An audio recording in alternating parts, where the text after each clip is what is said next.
cómo las teorías de la comunicación en un principio pues se basaban precisamente en este afán de mecanizar y entender, mecanizar el proceso de la comunicación, la información, y cómo vemos que esas primeras teorías efectivamente pues ya están llegando a su crisol de su aplicación en la actualidad a través de las tecnologías del Internet, las redes sociales digitales, y cómo todo esto pues, ha permitido generar una especie de herramienta, una ingeniería social basada precisamente en estas primeras teorías de la información, que prácticamente pues, están cumpliendo 100 años, ¿no? Seguimos con la presentación y comentamos que en sus orígenes la teoría de la información pues se basó precisamente en la idea de la unidad básica de la información, el bits, que es una abreviación de digit binary, que es dígito binario, surgió a raíz de precisamente el investigador John Wilder Tukey. A él le debemos la idea de abreviar la unidad básica de información, el bit, y también a él le debemos la creación de la palabra software, por ejemplo, a referirse a los programas que hacen que las computadoras trabajen, ¿no? Él fue el creador de estos conceptos y con eso se inician las unidades básicas de la información, unos y ceros, sí y no. Para una pregunta básica, una pregunta sencilla que tenga solamente dos respuestas, pues eso reduce las posibilidades y nos permite la capacidad de aglutinar las respuestas en sí y no, en ceros y en uno, ¿no? Posteriormente, déjenme platicarles algo que muy pocos saben y que en nuestro Chihuahua debería pues de hacerse un homenaje a alguien que participó en la creación de las primeras teorías de la automatización. La cibernética surge a raíz de tratar de entender el concepto de la retroalimentación. Y resulta que un fisiólogo de origen chihuahuense, específicamente en el municipio de Guerrero, llamado Arturo Rosenbluth, participó junto con un matemático norteamericano llamado Norbert Wiener, y ellos fueron quienes contribuyeron a generar la primera teoría de los autómatas allá en los años 40, hace poco más de 80 años, poco menos de 80 años, perdón, y con esto se dio origen a la cibernética. Estas dos imágenes pues, son las que están viendo en la presentación. El del lado derecho es el de origen mexicano, Arturo Rosenbluth. Él nació en el municipio de Guerrero y en aquella época era toda una autoridad en el tema de la fisiología. Su especialidad era el tema de la fisiología, cómo los organismos vivos se retroalimentan a sí mismos y controlan una serie de mecanismos, ¿no? Por ejemplo, algo tan sencillo, cuando nosotros tenemos la sensación de hambre, en realidad nuestro cuerpo de manera automática provoca que el estómago le envíe una señal al cerebro diciendo, sabes que no hay nada que procesar, es necesario que nutramos este cuerpo y ahorita no tengo, hace bastantes horas que no he procesado alimento y se envía una señal al cerebro para avisar de esto, ¿no? De que el estómago tiene horas, bastantes horas sin estar generando una actividad y entonces desde el cerebro se genera otro mecanismo para provocar una especie de dolor, el dolor de tener hambre, ¿no? Un estómago vacío, empezamos a generar una sensación de mareo y entonces es como reacciona nuestro cuerpo y decir, pues, ¿por qué tengo dolor en el estómago? ¿Por qué estoy mareado? Pues, porque no he comido, ¿no? Y de esa manera, automáticamente, de alguna manera nos hace que tengamos la sensación del hambre para empezar a alimentarnos. Pues hagan de cuenta que ese tipo de mecanismos que en los seres vivos, desde los seres microscópicos, los microorganismos, hasta ya organismos más complejos como los seres humanos, los animales, los mamíferos, etcétera. Este estudio de esos conceptos de automatización fue lo que permitió que Arturo Rosenbluth se volviera una eminencia en esos temas, desarrollados en la fisiología. Entonces, Norbert Wiener se acerca con este fisiólogo chihuahuense para que le trate de explicar más o menos cómo es que operan en los seres vivos el concepto de la retroalimentación, ¿sí? Y con qué afán, pues con la intención de poder entender y construir una especie de mecanismo sobre este concepto, la retroalimentación, y de ahí surge la teoría de los autómatas hace menos de 80 años. Desde mi punto de vista, pues los chihuahuenses ni siquiera sabíamos que este personaje, Arturo Rosenbluth, hizo esa contribución tan importante en aquella época, y desde mi punto de vista deberíamos de tener un monumento a este señor en alguna institución académica o alguna biblioteca, algo, un homenaje que lamentablemente no existe. Bueno, continuando, este concepto de la retroalimentación llamado feedback, pues surge primeramente en la fisiología para explicar fenómenos como la homeostasis. En la psicología nos ayuda a entender cómo operan los círculos viciosos o también los círculos virtuosos, ¿no? Cuando quedamos en un círculo vicioso, pues primero empezamos con una conducta y esa conducta hace que generemos otra conducta y esa otra conducta vuelve a empeorar la conducta inicial, ¿no? Y quedamos en una espiral. Eso es algo parecido. Ahí sí opera la retroalimentación de círculos viciosos o en viceversa, en los círculos virtuosos. En disciplinas como la economía, esto de la retroalimentación nos ayuda a entender cómo funciona el proceso de una expansión económica o cómo es que se cayó en una recesión económica, qué procesos provocaron esto y generaron este círculo, una espiral, ¿no? Gracias al entendimiento de este concepto de la retroalimentación y los orígenes de la cibernética, en aquellas épocas fue como se pudieron diseñar los primeros sensores, las válvulas, los termostatos que controlan de manera automática nuestra vida hasta la actualidad, ¿no? Hoy en día, las generaciones actuales pues ya no tienen que preocuparse por estar encendiendo un boiler, por ejemplo, en sus viviendas para que el agua esté tibia. Ya desde hace muchos años logramos generar mecanismos automatizados que de alguna manera lo que hacen es que las máquinas comuniquen información. En realidad, aquí hago una primera aclaración. Me gusta hacer esta primera polémica en el sentido de que nos equivocamos cuando decimos que las máquinas se comunican. Las máquinas no se comunican, se informan. Eso sí es más preciso. ¿Por qué? Porque solamente cruzan datos. Pero la comunicación es algo más complejo. Ahorita lo vamos a terminar de entender. Vamos a ver esta diferencia entre comunicar e informar. Lo que hacen las máquinas es informarse datos, ¿no? Y cómo opera un mecanismo como el del boiler que mantiene tibia o caliente el agua en nuestras viviendas. Pues primeramente un termómetro está constantemente midiendo la temperatura del agua y lo que hacemos nosotros es establecer un mínimo y un máximo. Cuando la temperatura de esa agua sea una temperatura muy fría, un mínimo que podemos establecer en, no sé, 20 grados centígrados o 15 grados centígrados, le dejamos una instrucción, ¿sabes? Que cuando esté en 15 grados, cuando este termómetro indique 15 grados, envía una señal para que se encienda automáticamente la mecha, el mechero pues de este boiler y empiece a calentar el agua. Y luego establecemos también una temperatura máxima. Y cuando ya esta temperatura esté hirviendo el agua hierve a 60 grados centígrados. Entonces ya después de estar varios minutos hirviendo esa agua, podemos dejar establecido que a cerca de 70 grados centígrados, 65, 70 grados, que el agua ya tenga esa temperatura, pues que se apague, ¿no? Que ya deje de estar encendido el fuego y entonces ya el agua permanezca tibia durante el tiempo que pueda conservarse. Entonces lo que hacemos es que ese termómetro va a estar indicando las mediciones. Cuando llegue al mínimo le vamos a indicar que haga una actividad. Cuando llegue al máximo, los 60 grados, 70 grados centígrados, que genere otra actividad que es apagar el fuego. Y entonces esta información que va a generar el termómetro la enviamos a otro mecanismo que conseguimos automatizar, que es el encendido de esa fogata, que es como opera el agua que tenemos en nuestros hogares de manera automatizada, retroalimentando esa información. Y ahí está, ¿no? En temporada de frío el agua se enfría muy rápido, entonces el boiler se enciende más frecuentemente. En temporada de calor, donde esa temperatura es más cálida, pues habrá ocasiones en las que incluso el boiler tal vez ni se encienda, ¿no? ¿Por qué? Porque el agua ni siquiera bajó los niveles mínimos. Y así es como opera este proceso de la automatización.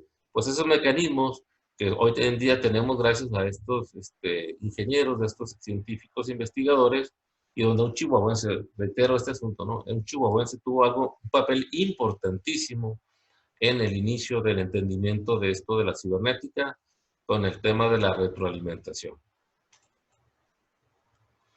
Luego, recordando lo que vimos en la licenciatura, pues la aportación que hicieron Shannon y Weaver fue el entendimiento de que había una fuente, un aspecto, un fenómeno que no habíamos considerado, que es el ruido, que entorpece la comunicación y que afecta a cada uno de los 5 elementos que contribuyen a la comunicación: la fuente de la información, el transmisor a través del canal que está enviando ese mensaje, el receptor, si está distraído, si está cansado, si es viernes y ya queremos irnos de la fiesta.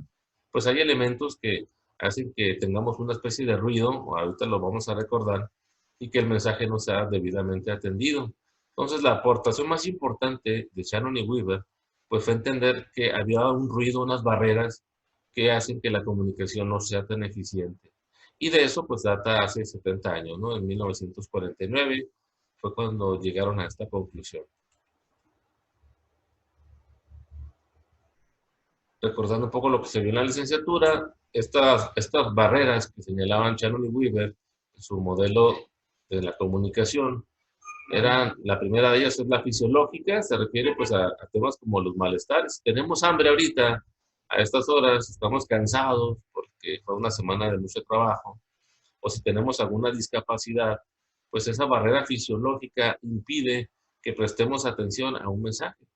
Y eso no solo lo planteamos en temas como esta clase. Imaginen ustedes una publicidad en radio.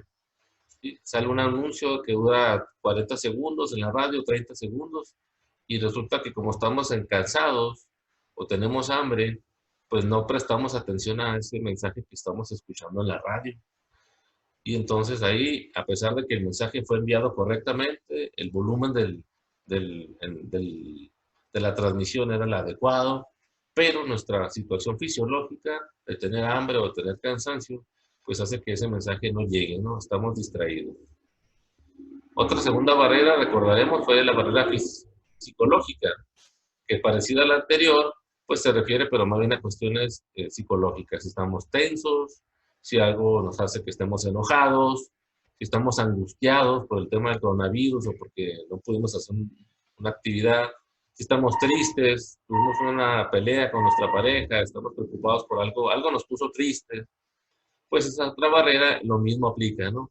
Aunque estemos escuchando un mensaje en la radio o estemos viendo un mensaje comercial en la televisión, nuestra situación de tristeza pues hace que no le prestemos la atención y el mensaje no llega, ¿no? No nos llega a nosotros. La tercera barrera, en la actualidad, fíjense, se ha vuelto también muy vigente el tema semántico. ¿Sí? ¿A qué se refiere el tema semántico? Recordemos que significa pues, lo que es las palabras, ¿no? El significado de muchas palabras. A lo largo de los últimos años, con el desarrollo de muchas tecnologías, sobre todo tecnologías de información, pues hemos incorporado nuevos términos, nuevas palabras que todavía el grueso de la población no termina de asimilar. ¿Sí? Si nos vamos a algo más sencillo, como por ejemplo en un principio fue el uso de las computadoras, para sus abuelos fue un poco difícil usar términos que empezamos a adoptar cuando empezamos a usar las computadoras, como por ejemplo resetear una computadora. Voy a resetear la computadora. Si le decíamos a la abuelita, ayúdeme abuelita, píquele ese botón, voy a resetear la computadora, ayúdeme a resetearla o reiniciarla, píquele ahí para que se reinicie. Pues ella no sabía, ¿no? Muchas veces las computadoras eran algo que les causaba temor a nuestros abuelos porque tenían miedo de descomponerlo, pensaban que con un botón mal presionado sería capaz de destruir esa computadora, quemarla o estropearla, ¿no? Y entonces términos como formatear una computadora o vamos a el reinicio, aplicar un nuevo sistema operativo, nuevas palabras que eran en ese entonces complicadas. Luego llegaron aplicaciones como las redes sociales, ¿no? Voy a enviar un tweet para personas que no sabían que era Twitter, o vamos a tuitear, ¿sí? Vamos a tuitear a tales horas. Pues personas que en un principio no sabían qué era Twitter y no entendían qué significaba, pues son palabras que se fueron incorporando, ¿no? Ahora ya el término WhatsApp lo hemos convertido en un verbo, ¿no? Es momento de WhatsAppear y tenemos un grupo de WhatsApp. Yo soy el administrador de un grupo de qué, de WhatsApp. ¿Qué es eso? ¿Qué son grupos de WhatsApp? Entonces fueron términos que hemos ido incorporando poco a poco a lo largo de los últimos años y en lo que el grueso de la población termina de asimilarlos y entenderlos, puede provocar una barrera de poca comunicación. De ahí que la recomendación, por ejemplo, en temas de mercadotecnia, es utilizar términos muy simples, muy llanos, procurar evitar términos técnicos tecnicismos, términos como en otros idiomas, lo que se conoce como anglicismos, que pueden ser un poco difíciles todavía de entender por la gran mayoría de la población y que puede ser que ese sector, ese segmento, pues no le va a llegar al mensaje porque no entendió, porque usamos palabras tal vez muy rimbombantes, muy complicadas, pero que nadie entendió o que muy pocos pudieron entender. Maestro, ¿Sí? eh, buenas tardes. Buenas tardes. Con este de la barrera de lo semántico, a mí me tocó hacer un proyecto sobre la pregunta para hacer una revocación de mandato. Y una de las principales características que no debe tener la pregunta que se va a hacerle a los ciudadanos es no usar tecnicismos, por lo que usted dice, por las barreras que puede llevar a cabo, por lo denotativo y lo connotativo, que todavía ese concepto que pueda ponerse, que usted está de acuerdo en revocar el mandato pues todavía mucha gente no conoce el término revocación de mandato, es un tecnicismo jurídico, entonces ahí tuvimos que cambiarle ese significado a esa palabra, buscarle algo más ciudadano para que toda la gente que fuera a votar, pues supiera a lo que va a votar, ¿no? Correcto, un buen ejemplo que está poniendo Ernesto, felicidades.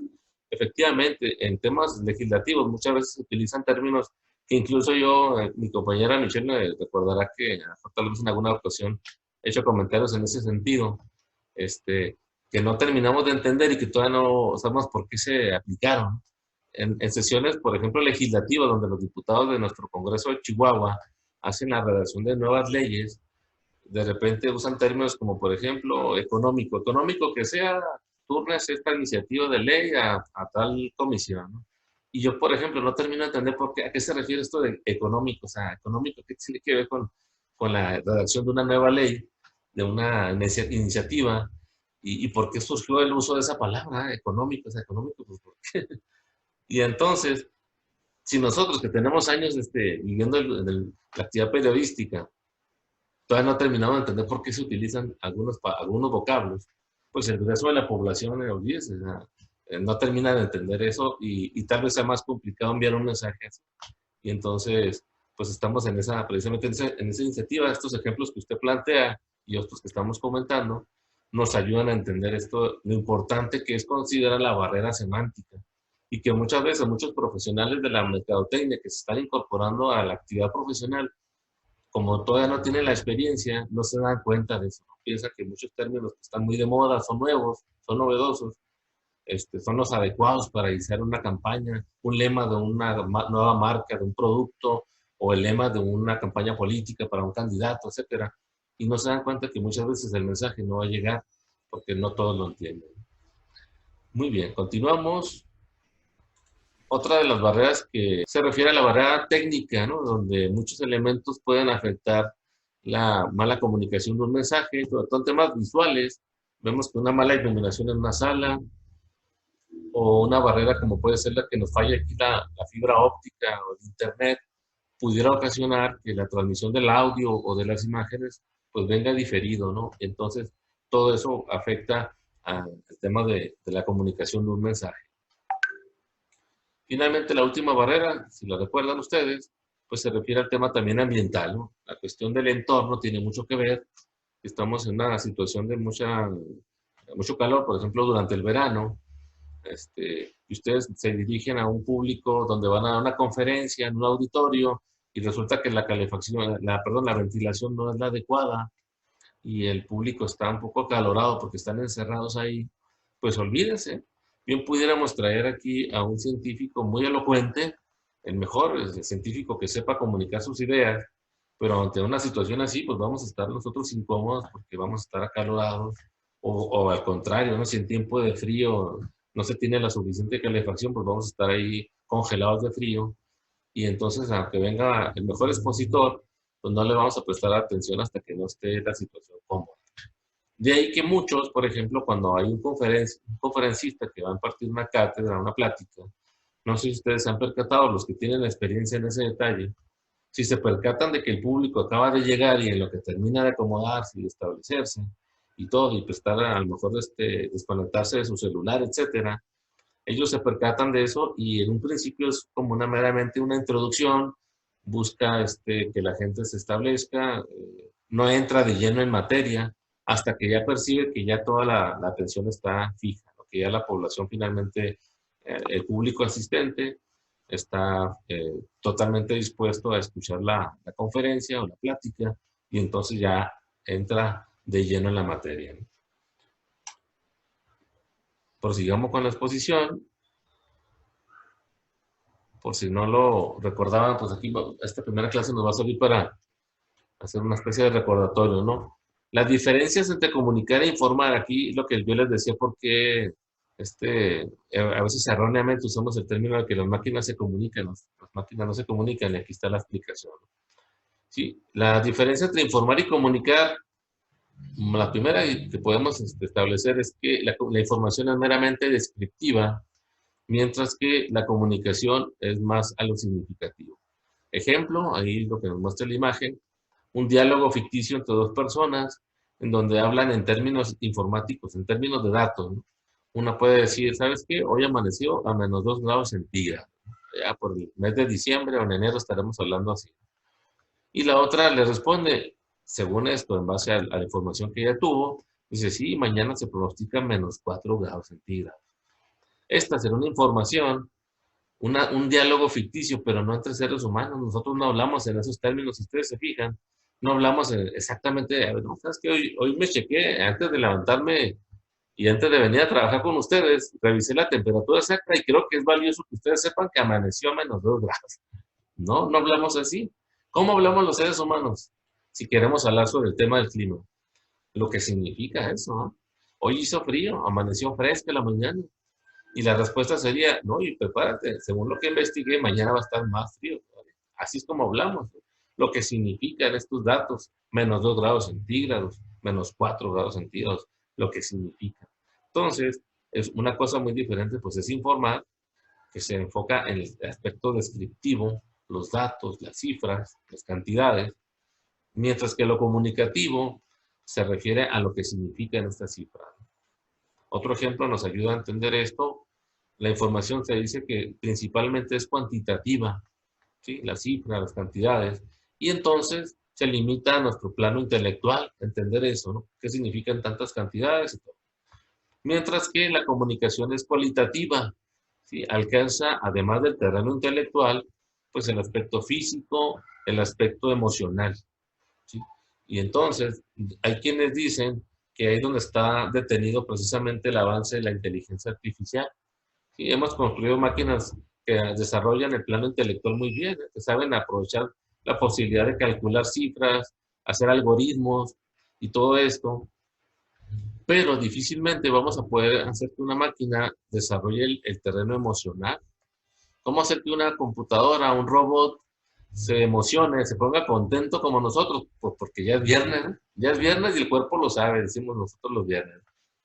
Pero un robot, imagínense, pues es viernes que le digamos a un robot, "Oye, ya es viernes", y el cuerpo lo sabe.